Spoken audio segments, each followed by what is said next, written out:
गई है क्या? हाँ हिंदी भगवत गीता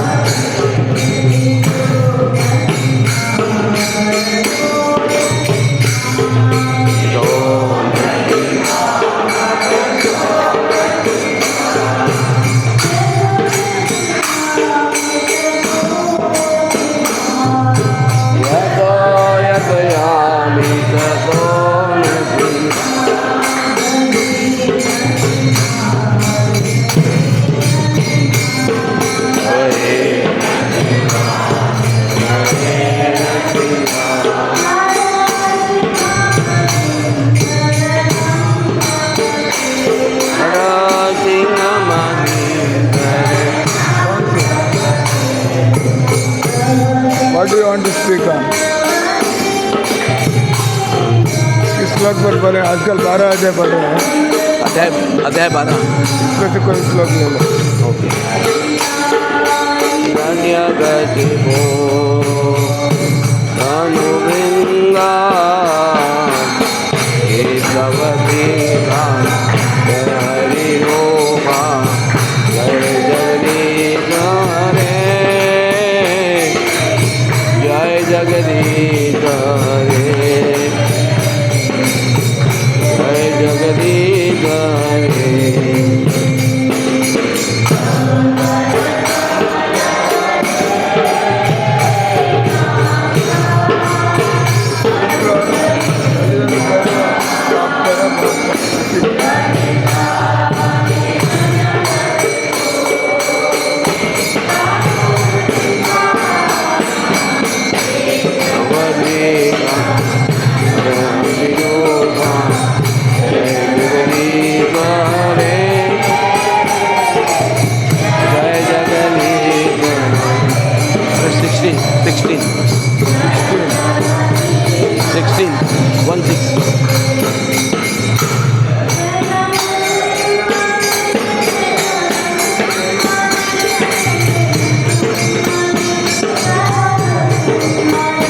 जय नरसिंहदेव नरसिंहदेव नरसिंहदेव जय नरसिंहदेव।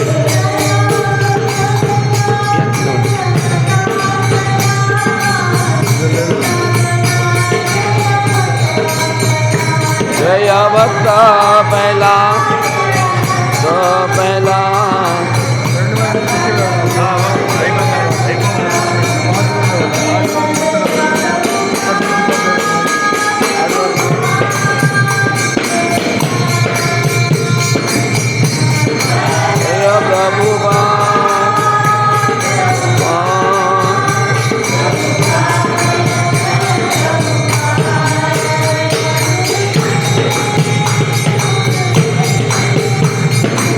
हिंदी वाले हैं इधर।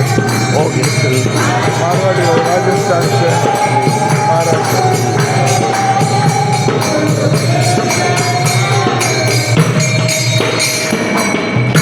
विघ्न विनाशक लक्ष्मी नरसिंह भगवान की प्रहलाद महाराज की और लंबे तार పొడుగు వచ్చి పుట్టినకి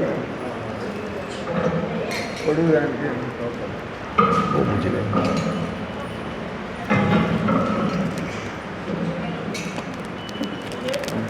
హరే కృష్ణ.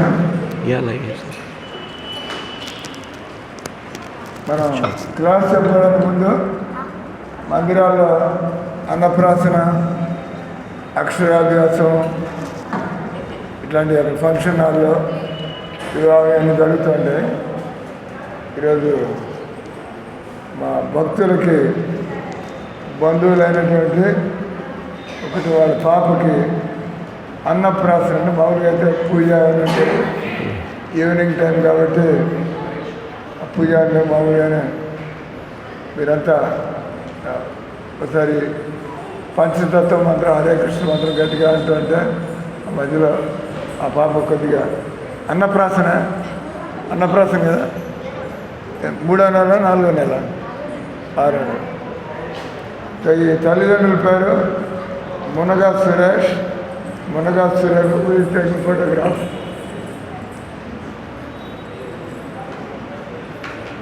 మునగా సురేష్, మునగా సురేఖ. ఎక్కడుంటారా? ఎక్కడ ఉంటారు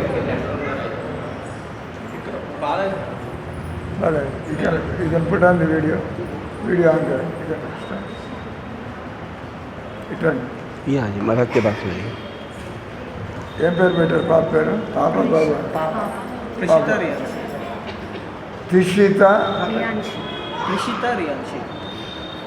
ఇంత మోడర్న్ పేరు పెట్టారు త్రిషిత రియాన్షి ఏమని పిలుస్తూ ఉంటారు త్రిషిత మీరందరూ కూడా కొద్దిగా భగవంతుని నైవేద్యం పెట్టారా ఏం తెచ్చారు लाइए ना वो बतख है భగవంతుని నైవేద్యం పెట్టారా లేదా मंदिर में दर्शन उद्देश्य हरे कृष्ण यस प्रभु जी प्रभु जी हाँ बताइए बताइए चमचा जिसको अंदर मैं प्रभु जी 8:30 पे बात करूं मैं एक्चुअली में भगवत गीता लेक्चर दे रहा था अभी प्लीज़ मैं कॉल बैक करता हूं आपको 8:30 पे ओके ओके ओके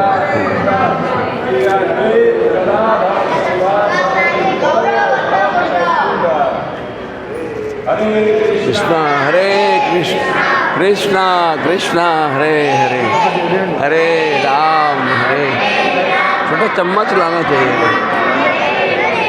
हरे कृष्णा स्पून नहीं लेके चम्मच लेकर नहीं आया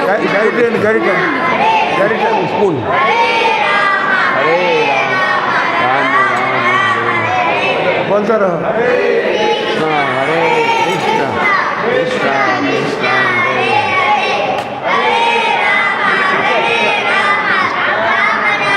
ओके हरे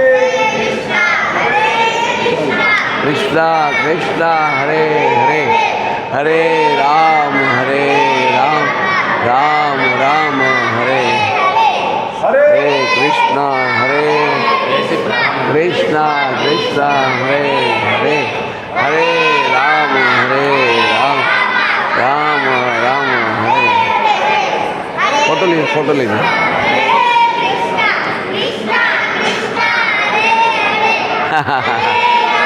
हरि बोल हरि बोल ले लीजिए आप लीजिए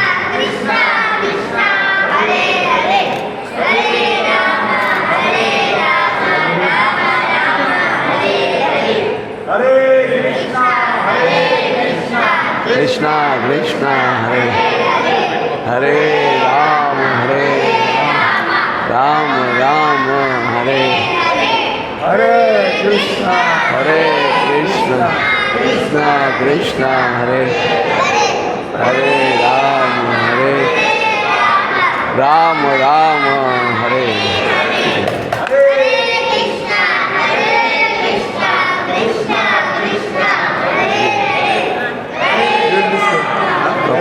पानी या कोई कपड़ा दीजिए भारत को हाथ कर दो भारत का हैंड वॉश कर दो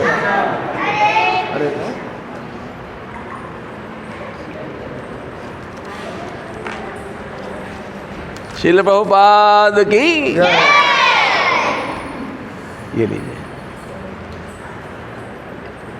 ओके हाँ ठीक जय राधा माधव कुंज बिहारी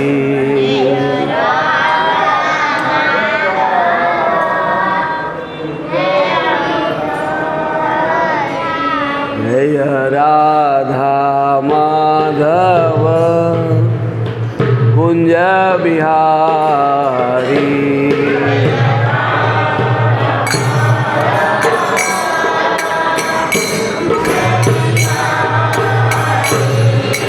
गोपीजन वल्लभ गिरिवरधारी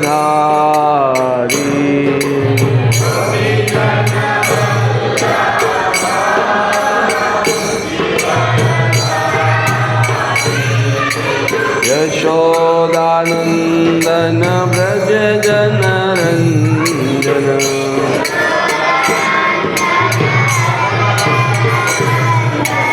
यशोदानंदन व्रज जन रंजन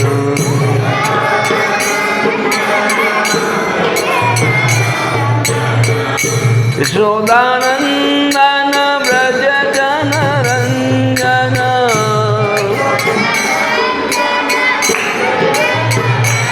यमुना तीरा वनचारी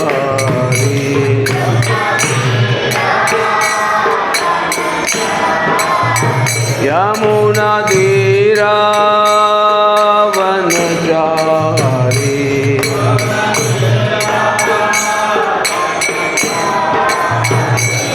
हरे कृष्णा कृष्ण कृष्णा हरे हरे हरे राम राम राम हरे हरे। बोलिए बोलिए।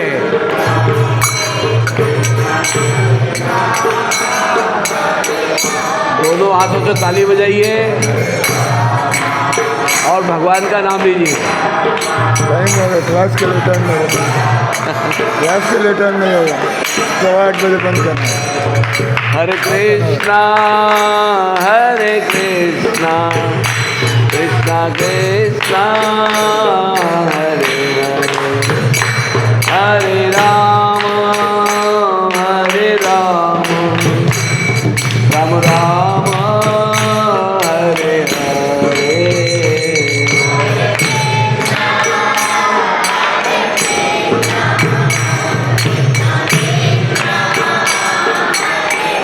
साढ़े 8 बजे सवा मंदिर बंद हो गया, लोग दूर से आते चले,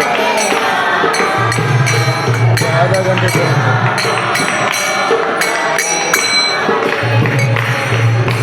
धन्यवाद। अभी हम लोग भगवद गीता के विषय में सुनेंगे। अध्याय 12 श्लोक संख्या 16 भक्ति योग। आप लोग आवृत्ति कर सकते हैं। अनपेक्षा शुचिर दक्ष उदासीनो। read this sloka, no time. Read this sloka translation Okay. class. Okay. We are wasting Yes, time. yes. On sir अनुवाद।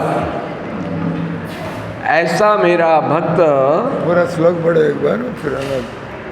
मैं तो वही करने वाला था। लेकिन अर्ध बोल रहे हैं पूरा। सर्वारंभी परित्यागी यो मद्भक्ता सा मे प्रिया। भक्ता सा मैं प्रिया। अनुवाद आप लोग सुनिए और उसके बाद तो तात्पर्य प्रभुपाद जी क्या लिखते हैं उसको सुनेंगे, फिर हम लोग आगे चलेंगे। मेरा ऐसा भक्त जो सामान्य कार्यकलापों पर आश्रित नहीं है, जो शुद्ध है। बच्चे बात मत करिए। अरे बैठी बाबू डोंट टॉक। बैठ गए गॉड जो शुद्ध है, दक्ष है, चिंता रहित है, समस्त कष्टों से रहित है और किसी फल के लिए प्रयत्नशील नहीं रहता, मुझे अतिशय प्रिय है। तात्पर्य में प्रभुपाद जी बहुत सुंदर बात लिखते हैं, उसको ठीक से सुनना चाहिए। भक्त को धन दिया जा सकता है, किंतु उसे धन अर्जित करने के लिए संघर्ष नहीं करना चाहिए। भगवत कृपा से यदि उसे स्वयं धन की प्राप्ति हो तो वह उद्विग्न नहीं होता। स्वाभाविक है कि भक्त दिन भर में 2 बार स्नान करता है और भक्ति के लिए प्रातःकाल जल्दी उठता है। इस प्रकार वह बाहर तथा भीतर से स्वच्छ रहता है। भक्त सदैव दक्ष होता है क्योंकि वह जीवन के समस्त कार्यकलापों के सार को जानता है और प्रामाणिक शास्त्रों में दृढ़ निश्चय रखता है।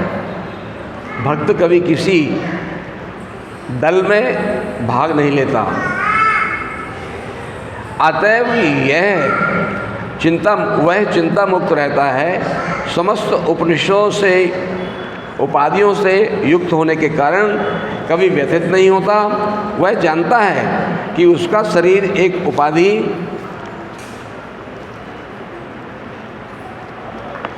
क्षमा करिए, उसका शरीर एक उपाधि है, अतएव शारीरिक कष्टों के आने पर वह मुक्त रहता है। शुद्ध भक्त कभी भी ऐसी किसी वस्तु के लिए प्रयत्न नहीं करता जो भक्ति के नियमों के प्रतिकूल हो। उदाहरणार्थ किसी विशाल भवन को बनाने में काफ़ी शक्ति लगती है, अतः वह कभी ऐसे कार्य में हाथ नहीं लगाता जिससे उसकी भक्ति में प्रगति ना होती हो। वह भगवान के लिए मंदिर का निर्माण करा सकता है और उसके लिए वह सभी प्रकार की चिंताएं जता सकता है, लेकिन वह अपने परिवार वालों के लिए बड़ा सा मकान नहीं बनाता। ओम अज्ञानतिमिरान्धस्य ज्ञानाञ्जनशलाकया। किसको बच्चा है वो लोग डिस्टर्ब ना करे, అది కింద తీసుకొని పిల్లలు ఉన్న వాళ్ళు ఇక్కడ గంతులు వేయడాలు కేకలు వేయడాలు ఉండేది ఒక అరగంట సేపు class. You go outside maintain your kids. चक्षुरुन्मीलितमेन तस्मै श्रीगुरुवे नमः. नमो विष्णुपादाय कृष्णपृष्ठाय भूतले श्रीमते भक्तिवेदान्तस्वामिने नाम्ने नमस्ते सरस्वतीदेवे गौरवाणी प्रचारिणे निर्विशेषशून्यवादी पाश्चात्यदेशतारिणे. जय श्री कृष्ण चैतन्य प्रभु नित्यानंद श्री अद्वैत गदाधर शिवासादि गौर भक्तवृंद. हरे कृष्ण कृष्ण कृष्ण हरे हरे, हरे राम राम राम हरे. 12वें अध्याय का शीर्षक है. एक मिनट, కొత్తగా వచ్చిన వాళ్ళకి సైలెంట్గా పోయి దగ్గరికి వెళ్ళి చెప్పండి, మందిని తెరుస్తారు. ఎందుకంటే మూసి చెప్పండి పోయి వాళ్ళకేం తెలుసు. 12वें अध्याय का नाम है भक्ति योग. 12వ अध्याय का పేరు भक्ति योग. भगवान ने बहुत श्लोकों में बोला है. भगवान यहाँ विशेष करके ये बता रहे हैं कि कौन से भक्त भगवान को अधिक प्रिय हैं. ఈ అధ్యాయంలో ఎలాంటి భక్తుడు భగవంతుడికి ప్రియమైన వాడు అవుతారో ఈ 12వ అధ్యాయంలో చెప్పబడింది. तो मेन है जो इनकी कोई इच्छाएं नहीं होती हैं, कोई बहुत इच्छा नहीं, किसी प्रकार से वो जो कुछ प्राप्त होता है उसको भगवान की कृपा मानते हैं और नहीं होने पर उसका दुख नहीं करते. ఎలాంటి భక్తులు భగవంతుడికి ఇష్టం అంటే ఎవరికైతే సంసారపు కోరికలు లేవో, మనం పని చేస్తున్నప్పుడు మనకేమైనా దొరికినప్పుడు అది నాది అనుకోకుండా రానప్పుడు ఎవరైతే బాధపడకుండా ఉంటాడో అటువంటి వాడు భక్తులు అని చెప్పబడింది. शुचि रक्षा, शुचि पवित्रता उसके जीवन में बहुत होती है. वो कम से कम 2 समय सुबह प्रातः और संध्या काल में स्नान करता है और अंतःकरण में वो अपने भगवान का नाम जप करके भगवत गीता भागवत को पढ़कर अपने आप को पूरी तरह अंदर और बाहर से स्वच्छ रखता है. तो రెండోది, మొదట్లో మనం చెప్పాం భక్తులు పనిచేస్తూ ఉంటారు, ఆసక్తి లేకుండా పనిచేస్తూ ఉంటారు. రెండోది భక్తులు శుభ్రత, బయట శుభ్రత కోసం వాళ్ళు ఉతికిన గుడ్డలు వేసుకోవడం, రోజు 2 సార్లు స్నానం చేయడం, ఈ విధంగా లోపల శుభ్రత కోసం ఆలోచనలు మనకి వికారాలు వాసన లేకుండా ఉండడానికి వాళ్ళు హరే కృష్ణ మంత్రాన్ని అనుకుంటూ ఉంటారు. जो लोग जीवन में शुचिता नहीं रखते हैं वे भगवान को कभी प्राप्त नहीं कर पाते. लोग लेट आवर्स में उठते हैं और 9-10 बजे स्नान करते हैं या बगैर स्नान के ही बेड टी, गुड टी, मालूम नहीं क्या क्या लोग लेते रहते हैं. वो ठीक नहीं है. ఎవరైనా కూడా భక్తులైనట్లయితే అతని జీవితంలో క్రమశిక్షణ ఉంటుంది. వాళ్ళు పద్ధతిలో నిద్ర లేవడం, పద్ధతిలో తినడం ఉండడం. ఎవరైతే ఇష్టం వచ్చినట్టు బతుకుతూ ఉంటారో అటువంటి వాడు శుభ్రతను పాటించలేదు. ऐसे हमको जीवन नहीं जीना चाहिए. ये पशु जीवन है. భక్తుల వాళ్ళంటే అతని జీవితంలో కొంత క్రమశిక్షణగా పశువులాగా విచ్చలుడిగా తిరగరు వాళ్ళు. तीसरा, उदासीन भगवान कह रहे हैं। उदासीन, भगवान का जो भक्त होता है वो उसका कोई लौल्य नहीं होता, उसका लौल्य सिर्फ होता है भगवत प्राप्ति, भगवत भजन, भगवत कार्य में किसी प्रकार से सहयोग करना। భక్తులు ఈ సంసారంలో లాభ నష్టాలు, కష్ట సుఖాలు వీటి మీద వాళ్ళు మనసు పెట్టరు. వాళ్ళ యొక్క ఉద్దేశం ఏ విధంగా భగవంతుడి సంబంధంలో మనం ముందుకు వెళ్ళాలా. अध्याय 9 में एक श्लोक में भगवान कह रहे, उदासीन वदासीनो असक्तम तेसु कर्मसु। वो देखने में बाहर से लगता है कि ये पागल सा घूमता रहता है, लेकिन वास्तव में उसका मन, बुद्धि, चित्त सब कुछ भगवान में लगा होता है। तो భక్తులు కూడా గృహస్థులై ఉంటారు, ఉద్యోగాలు చేస్తూ ఉంటారు. ఉదాహరణకి నేను మందిరంలో ఉంటున్నా, వీళ్ళు ఉద్యోగాలు గృహస్థులు, కానీ నా పక్కన కూర్చొని నేను మాట్లాడుతున్నాడు. నేను ఆయన భక్తుడిగా గుర్తించాను కాబట్టి ఆ పద్ధతిలో ఆ రకం భక్తులు మామూలుగా కనపడినా కూడా వాళ్ళు చేస్తున్నటువంటి సాధన వల్ల వాళ్ళ జీవితం వేరుగా ఉంటుంది. चौथा शब्द है गत व्यथा। वो अपनी गति के लिए बहुत परेशान नहीं होता, क्या होगा क्या नहीं होगा, क्या प्लानिंग है, नहीं, वो वर्तमान में जीता है। भविष्य की उसकी कोई बहुत बड़ी योजनाएं नहीं होती। अगर वो योजना होती है तो प्रभुपाद जी ने तात्पर्य में एक बात लिखी है कि वो अपने परिवार के लिए भी बड़े बड़े भवन नहीं बनाता। ఇంకో విషయం ఇక్కడ గత వ్యథ అంటే భక్తులు జరిగినటువంటి విషయాల గురించి ఆలోచిస్తూ ఉన్నాం, జరగవలసినటువంటి ఏ విధంగా చింత చేయరు, వాళ్ళు వర్తమానంలో జీవిస్తూ ఉంటారు. ప్రభుపాద తాత్పర్యంలో చెప్పినాడు ఆయన, భక్తులు భవిష్యత్తు గురించి పెద్ద పెద్ద ప్రణాళికలు, యోజనలు వేయరు. ఇది వాళ్ళ జీవిత లక్ష్యం భగవత్ ప్రాప్తి కాబట్టి. और 9वें अध्याय में इसी श्लोक पर भगवान कहते हैं, गतिर्भर्ता प्रभु साक्षी निवासा शरणम हृदय। वो ये जानता है कि मेरी गति भगवान जो मेरे हृदय में विराजमान है ना, वो निश्चित करेंगे, मुझे चिंता करने की आवश्यकता बिल्कुल नहीं। तो 9వ అధ్యాయంలో కూడా భగవంతుడు ఆత్మతో పాటు, పరమాత్ముడు భగవంతుడు మనతో పాటు మన హృదయాల్లో ఉంటున్నాడు. అందుకని భక్తుడు ఆయనకు తెలుసు నా జీవితం ఎలా నడవాలో, అంటే భగవంతుడి మీద భారం వేస్తే వాళ్ళు బాధ్యతలు చూసుకుంటూ ఉంటారు. आगे भगवान कह रहे सर्वारंभा परित्यागी। किसी प्रकार की योजनाएं, तो जैसे पेक्षा हम लोग बात कर लिए, सर्वारंभा यानी कि उसकी कोई भविष्य की बहुत योजनाएं नहीं होती हैं कि मैं ये जाऊंगा, वहाँ करूंगा, ऐसा करूंगा, वैसा करूंगा, नथिंग। सांसारिक सारी वस्तुओं का परित्याग करता है। तो भक्त ఏదైనా పని చేసేప్పుడు ఏదో పెద్ద కోరికలు పెట్టుకొని, ఆశలు పెట్టుకొని అట్లా కాకుండా నేను ఈ పని చేయాలా, అట్లా భగవంతుడు ఎలా కావాలంటే అలా అవుతుంది. ఆ రకంగా వాళ్ళు ప్రశాంతంగా ఉండగలుగుతారు. इवन वो भोजन तक की चिंता नहीं करता, जो मिल जाता है उसमें संतुष्ट रहता है। जैसे जड़ भरत महाराज का प्रमाण है, घर के लोग उनकी उपेक्षा करने लगे तो उनको जो घर में बच जाता था या जो जलन वलन होती थी उसको दे देते थे और वो उसको पाकर प्रभु प्रसाद मान के आनंद में रहते थे। तो భక్తులు భోజనం వరకు కూడా ఇది తినాలా అది తినాలా అన్నారు. వాళ్ళు సాధనలో గట్టిగా ఉండడం వల్ల ఏదో తినాల్సిన టైంలో ఏది దొరికితే దాంతో వాళ్ళు సంతృష్టిని పొందగలుగుతారు.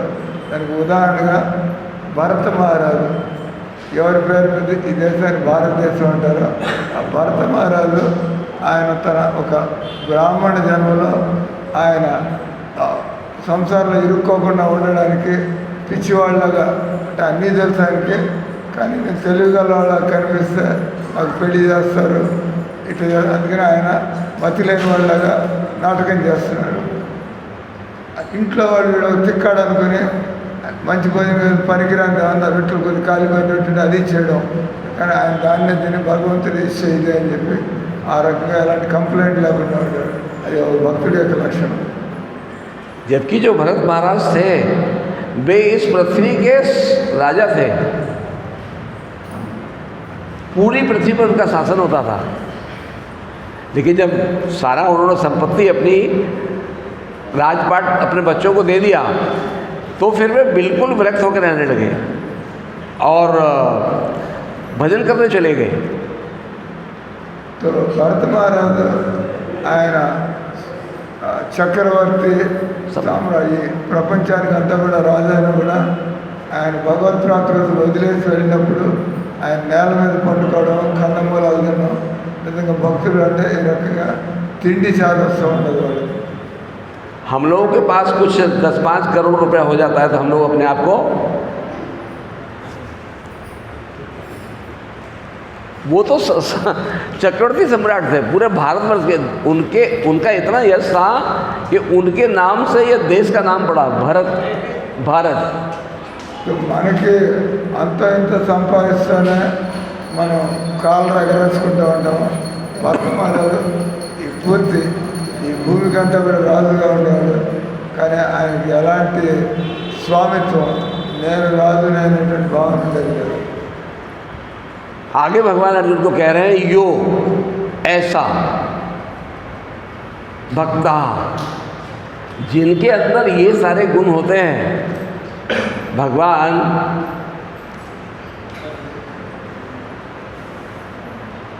उसको अतिशय प्रिय होते हैं, भगवान उसको अतिशय प्रेम करते हैं.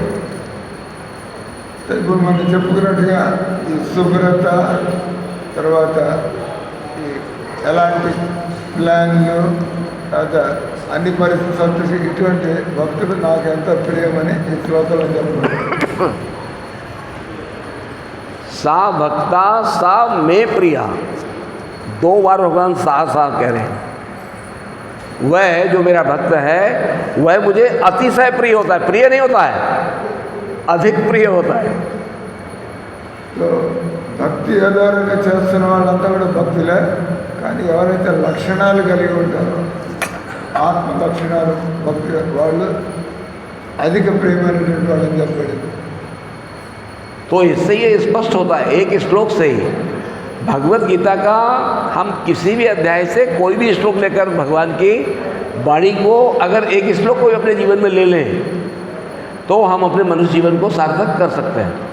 భగవద్గీత శ్లోకాలు ఎలాంటివి అంటే మీరు ఏ అధ్యాయంలో ఏ శ్లోకాన్ని చదివి ఆ శ్లోకం యొక్క అర్థాన్ని మన జీవితంలో మనం అమలు చేయగలిగితే మన జీవితమే మారిపోతుంది. और जब भी कोई भगवान के विषयों को पढ़ता है, सुनता है, तो भगवान हमको भले नहीं दिखते हैं लेकिन भगवान हमारे ही हृदय में बैठे हुए हमारी मना स्थिति को बहुत अच्छे से जानते हैं. మనం భక్తి చేస్తున్నప్పుడు మనకేమవుతుంది, ఇట్లా అంతా ఆలోచన భగవంతుడికి అంతా తెలిసే ఉంటుంది. మనం చేస్తున్నప్పుడు నేను మన హృదయంలో ఆయన పరమాత్ముడిగా ఉన్నాడు. प्रमाण है, जब हमारे जीवन में कोई दुख होता है तो हम लोग मंदिर आते हैं या जिनको संबंध का ज्ञान है वे हाथ जोड़ते हैं और भगवान से मन ही मन प्रार्थना करते हैं कि प्रभु ये विपत्ति आ गई है, आप मेरी मदद करिए. तो भगवान हमारी सुनते हैं ना, उस विपत्ति से हमको बचाते भी हैं. మనం మందిరాలకు పోయినప్పుడు మన ఇంటి సమస్యలు భగవంతుడి ముందు మనకు గుర్తొస్తూ ఉంటాయి. ఆ విధంగా భగవంతుడికి తెలిసిపోతూనే ఉంటుంది మనం ఏ ఆలోచనలు పెట్టుకుని మనం ఆయన ముందుకు వచ్చాము. तो विचार करना चाहिए हमको, जब भगवान हमारी प्रार्थना से हमारी विपत्ति को दूर कर देते हैं तो क्या हम कुछ पाप कर्म कर रहे होते तो भगवान उसके साक्षी नहीं है.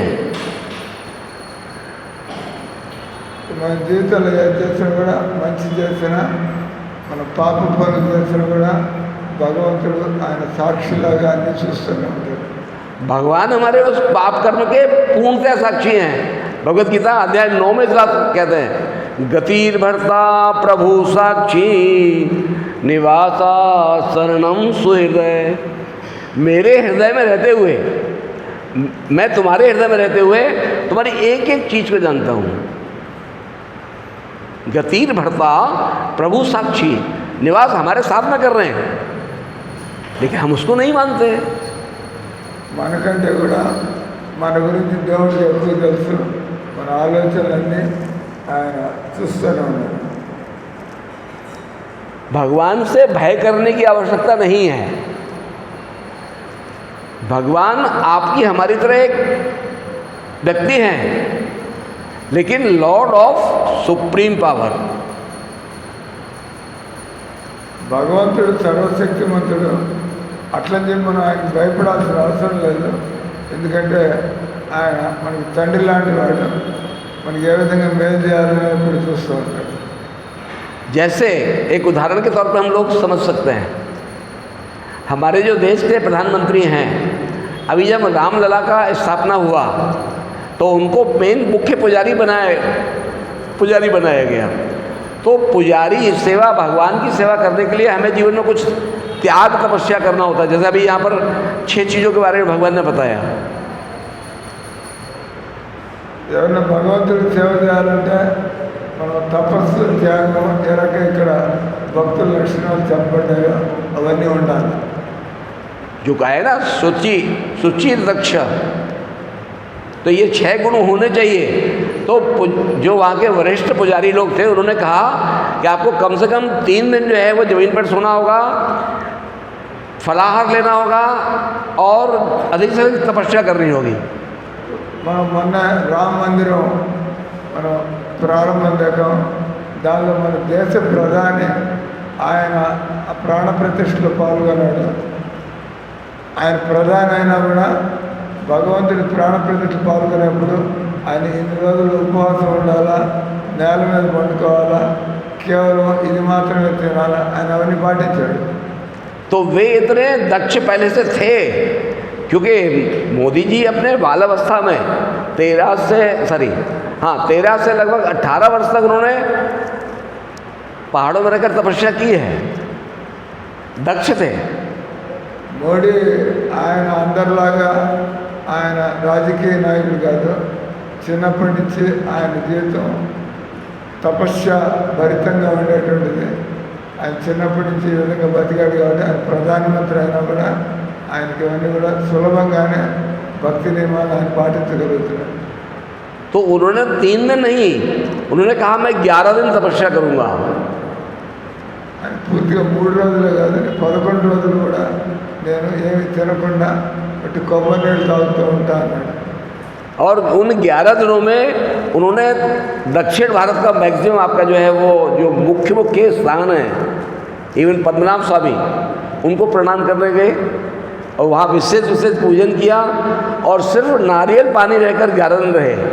ఆయన 11 రోజులు కూడా ఆయన ప్రధానమంత్రి ఆఫీసులో కూర్చొని ఆయన దేశ పనులు కాకుండా ప్రాణ ప్రతిష్టకి తయారవుతున్నట్టుగా ఆ 11 రోజులు భారతదేశంలో ముఖ్యమైనటువంటి ఈ అనంత పద్మనాభం, రామేశ్వరం, ఈ ఉడిపి, ఈ విధంగా ఇటువంటి గురువాయూరు, ఇటువంటి ప్రదేశాలకు వెళ్ళి కేవలం కొబ్బరి నీళ్ళు తాగుతూ భగవంతుని ఆయన ప్రార్థిస్తూ ఈ రామ మందిరం దేశం యొక్క గతిని మార్చాలా అనేటువంటి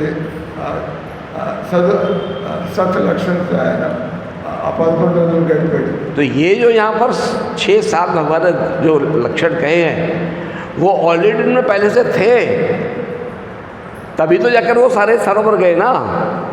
और वहाँ से लौट कर आए तो जो उन्होंने बाद में स्पीच दिया उस पर कई बातों को उन्होंने क्लियर किया. ఆయన 11 రోజులు ఈ విధంగా భగవంతుడి చింతనలో తపస్సుతో పాటు గడిపి ఆయన అయోధ్య వచ్చినప్పుడు ఆయన భాషణ ఇచ్చాడు. ఆ భాషణ మనం విన్నట్లయితే తెలుస్తుంది ఆయన ఏ విధంగా ఈ విషయాలని తెలిసి ఉన్నవాడే. तो क्या आप लोग मानते हैं ना कि मोदी जी भगवान के प्रिय हैं? ఆయన మిమ్మల్ని అడుగుతున్నాడు, మన దేశ ప్రధానమంత్రి భగవంతుడి భక్తులో కాదో మీకు ఏమనిపిస్తుంది? वास्तव में भगवान, राजा जो होता है ना वो भगवान का प्रतिनिधि होता है. ये राजा को ज्ञान पूर्णतः होना चाहिए, तब फिर वो दक्षता उसके अंदर स्वतः भगवान देते हैं. ఇప్పుడు ఉండేటువంటి వాళ్ళు కేవలం రాజకీయ నాయకులు, కానీ మన శాస్త్రాలు రాజ ఋషులు అంటే వాళ్ళకి ఈ జ్ఞానం ఉంటుంది. వాళ్ళు భగవద్భక్తిలో కూడా వాళ్ళు గంభీరంగానే ఉంటారు. प्रभुपाद जी ने एक अपने भागवत के तात्पर्य में लिखा है कि ऐसा समय आएगा जब मुख्य प्रधान या राष्ट्रपति हमारा जो है वो वैष्णव संप्रदाय को स्वीकार करने वाला होगा। ప్రభుపాద ఆయన చెప్తాడు, భారతీయుల యొక్క రక్తంలో ఆల్రెడీ ఆ ఆధ్యాత్మం అనేది ఉంది. ప్రస్తుతం వ్యవస్థ పాడే ఉంది. కానీ ఒకరోజు ఎప్పుడైనా కూడా భారతదేశానికి వచ్చే ప్రధానమంత్రి కానీ రాష్ట్రపతి కానీ వాళ్ళు చక్కటి కృష్ణ భక్తులుగా ఉండే అవకాశం ఉందని చెప్పారు. तो क्या आप लोग इस बात को मानते हैं? तो మనకి రోజులు మారుతున్నాయి. మనకి ధర్మం మీద రుచి ఉండేటువంటి నాయకుడు మనకి దొరికాడని మీరు ఈ విషయాన్ని ఒప్పుకుంటారా అని అడుగుతున్నాడు. ఒప్పుకుంటారా? जिस तरह से वो कार्य कर रहे हैं, काशी में उन्होंने काशी कॉरिडोर बना दिया, उज्जैन में महाकाल कॉरिडोर बना दिया, अभी अयोध्या में ऑलरेडी न्यू पूरा अयोध्या का निर्माण हो रहा है। भविष्य में आपका जो मथुरा वृंदावन, हाँ वही मैं बोल रहा हूँ कि जो आपका बिहारी जी हैं उनके लिए कॉरिडोर बनाया जा रहा है। शीघ्र ही जन्मभूमि का विकास होगा। ఆయన మామూలు ప్రధానమంత్రి లాగా కాకుండా మీరు చూసారు, ఇప్పటికే ఆయన ఆ కాశీలో విశ్వనాథ్ కారిడార్ అని చెప్పి, లేదా ఉజ్జయిన్లో మహాకాళేశ్వర కారిడార్ అని చెప్పి, ఇప్పుడు రామ జన్మభూమిలో ఆయన ఏం చేశాడు. ఆ తర్వాత ఆయన మథురా బృందావనంలో కూడా ఏదైతే ముస్లింలు అంతా కూడా హిందుత్వాన్ని అణగదొక్కి నాశనం చేసుకుంటారో ఆయన ఏం చేయడం అంటే నిజమైనటువంటి భక్తులైనటువంటి ప్రధానమంత్రి కేవలం జనాలకి రోటీ కపడ అమ్మకాల కాకుండా వాళ్ళు ధర్మ మార్గంలో వెళ్ళడానికి ఏర్పాటు చేస్తారు. आप लोग भी योगी मोदी बनना चाहते हैं क्या? तो तपस्या कीजिए। तपस्या क्या क्या करना है वो आपको बताते हैं, वो प्रभुपाद देकर गए हम लोगों को। तो మనం కూడా యోగి మోడీ లాగా తయారవ్వాలంటే మన జీవితం కూడా కుటుంబాల్లో ఉంటున్నా, ఉద్యోగాల్లో ఉంటున్నా మనం కొన్ని పనులు చేయాల్సి ఉంటుంది. అదేదో ఇప్పుడు మీకు చెబుతాను. एक सबसे बड़ी तपस्या कलयुग काल में प्रभुपाद ने कहा, ब्रह्म मुहूर्त में हमको उठना है। మొట్టమొదటి మనిషిగా పుట్టినవాడు ఎప్పుడు కూడా 4 గంటల తర్వాత నిద్రపోకూడదు. బ్రహ్మముహూర్తంలో నిద్ర లేవాలి. दूसरा, हमको अपने इंद्रिय मन को भगवान में नियोजित करना है। మనం ప్రయత్నం చేయాలా, దేవుడికి సమయాన్ని ఇచ్చి మన మనస్సు ఇంద్రియాలు ఆ దేవుడి వైపు మరలట్టుగా కొంత సాధన చేయాలి. तीसरा, हमको भगवान को भोग लगाकर पवित्रता से बनाकर भोग लगाकर प्रसाद खाना है। భోజనం విషయంలో మనం సీరియస్గా దేవుడికి నైవేద్యం పెట్టినటువంటి భోజనం చేయాలని నియమం పెట్టుకోవాలి. हम लोग जो भी घर में भोजन बनाते हैं, दाल है, चावल है, रोटी है, पराठा है, पूरी है, जो कुछ भी बनाते हैं वो सबका ही पवित्रता से बनाकर हमको ये भावना रखनी चाहिए कि हम भोजन भगवान के लिए बना रहे हैं। మీరు ఇళ్లలో వంట వండేటప్పుడు మీరేదో మీ భర్త కోసం వండుకుని తింటాం అనుకోవడం కాకుండా మనం భగవంతుడి కోసం వండుతున్నాడంటే ఆలోచనతో వంట చేయాలి. तो वो भोजन बनाना भी आपको पवित्र कर देगा। అప్పుడు అది వంట వండడం కాదు, అది కూడా భక్తి అయిపోతుంది. प्रतिदिन हमको भगवान के विषय में भगवत गीता, भागवत, रामायण आदि का स्वाध्याय अवश्य करना चाहिए। మనం చదువుకున్న వాళ్ళు అయినట్లయితే ఇంట్లో ఈ టీవీలు చూడడం కాకుండా ఆ సమయాన్ని చక్కగా రామాయణం, భాగవతం చదవడానికి కేటాయించాలి. पांचवा, 4 हो गए नहीं, पांचवा, हमको अवश्य भगवत कार्यों, भगवत की जो प्रसन्नता के लिए आयोजन होते हैं उनमें अगर हम पूर्ण समर्पण होकर जो भी समर्थ हमारे पास है अपने धन को, मन को, तन को भगवान में लगाना चाहिए। మీరు కుటుంబంలో ఉన్న, ఉద్యోగంలో ఉన్న మీరు భక్తులైనట్లయితే భగవంతుడికి, సమాజానికి ఈ వైష్ణవ భక్తులు చేస్తున్న కార్యాల్లో మీరు పాల్గొని సమయం ఇవ్వడం, డబ్బులు ఇవ్వడం, మీరు వెళ్ళి సేవ చేయడం, ఈ కార్యాలు భక్తులు సేవ చేయడానికి అవకాశాన్ని వెతుకుతూ ఉంటారు. जय श्री। और समय समय से तीर्थ दर्शन के लिए भी जाना चाहिए। वृंदावन है, काशी है, बनारस है, अयोध्या है, जगन्नाथपुरी है, द्वारकापुरी है, वहाँ जाकर वहाँ के जो लोग हैं उनसे वहाँ के स्थानों के विषय सुनना चाहिए। సో మనం ఉద్యోగాల్లో ఉన్న గృహస్థులు ఉన్న అప్పుడప్పుడు సమయం కేటాయించి మనం మందిరాలకి తీర్థస్థానానికి వెళ్ళి మనం భక్తి గురించి విషయాలు నేర్చుకోవడానికి ప్రయత్నం చేయడం అది కూడా భక్తులకు ఉండేటువంటి ఒక లక్షణం. और अगर हम नहीं वहाँ जाकर सिर्फ पवित्र नदियों में स्नान करके आ जाते हैं तो भागवत का श्लोक बोलता है कि वो सा एव गौखरा, वो गधे के समान है। తీర్థయాత్రలకు పోయి అక్కడ ఉండేటువంటి భక్తుల్ని స్వాముల్ని కలుసుకోకుండా కేవలం మీ పద్ధతులు మీరు స్నానాలు చేసి మీరు దర్శనం చేసుకుని వస్తే దానివల్ల మన బుద్ధి అట్లా మారుతుంది. అందుకని భాగవతంలో అటువంటి వ్యక్తులు వాళ్ళు ఆవులు గాడిదల్లాగా తిరిగి వస్తున్నారని చెప్పచ్చు. आप सभी को बहुत बहुत धन्यवाद। हम सभी भक्त बनने का प्रयास करें। हम भगवान के थे, भगवान के हैं और सदैव भगवान के रहेंगे। हम लोग भूल गए। ఈ విషయం తెలుసుకోవాలా, మనం ఎప్పుడు భగవంతుడికి చెందినటువంటి వాళ్ళం, మనం వదిలేసినా కూడా ఆయనకే చెందుతాం. కాబట్టి మన జీవితంలో భగవంతుని దగ్గర అవడానికి ఎప్పుడు ప్రయత్నం చేస్తున్నాం. एक बार सभी लोग बोलिए समर्पित होकर, हरे कृष्णा कृष्णा कृष्णा हरे हरे, हरे राम राम राम हरे हरे। समय बहुत कम था, महाराज के आशीर्वाद से मैं कुछ कह सका, उसके लिए मैं महाराज को धन्यवाद देता हूँ। మనం గీత మీద ఎంతసేపు మాట్లాడుకోవచ్చు, కానీ మనకు కొద్దిగా సమయం తక్కువ ఉండడం వల్ల నేను ఇంతటితో ఆఫ్ చేస్తున్నాను. హరే కృష్ణ. హరి బాబు స్టాప్. అందరూ ప్రసాదం తీసుకోండి.